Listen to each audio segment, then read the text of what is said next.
Moving on to Buster Crabb's last dive. Now the heading Buster Crabb's last dive, the word dive can mean a host of things. Right, so we move on.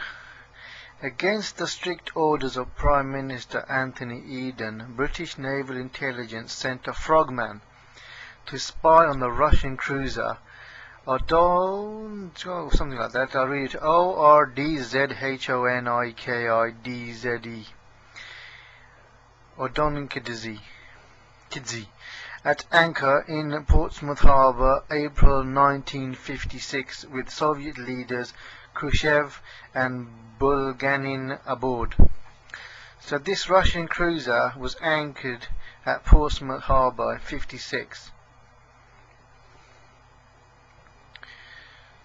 But no information was gathered by the British, since the spy commander Lionel Buster Crabb never returned from his dive.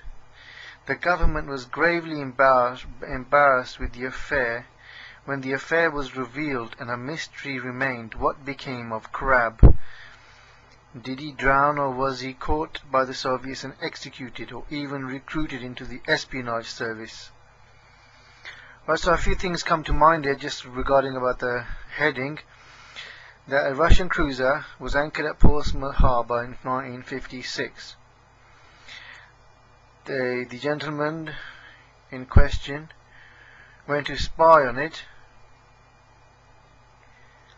Commander Lionel Buster Crabb, and he never returned. He went to spy on a vessel which everyone agreed should be harboured at the Portsmouth Harbour. So I assume the Russians were thinking the British have said okay to the harbouring of the vessel in order to construct a bigger plan. So they were expecting somebody. Yes, they were expecting somebody to arrive and do something suspicious. So they must have either caught him or they imprisoned him, and because they were expecting somebody, because the British were reluctant. Okay, I'll read a few more lines of the case. Of all the mysteries that have captured the newspaper headlines, none has caused such embarrassment to the government of the day as the disappearance of the naval frogman, Commander Lionel Kenneth Philip Crabb, OBE GM RNVR, in the waters of Portsmouth Harbour, Hampshire, on 19th April 1956.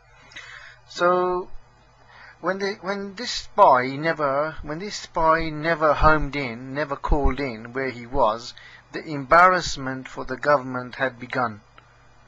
So whether the Russians took him or the government took him remains unsolved. More on the case later. Thank you very much for listening.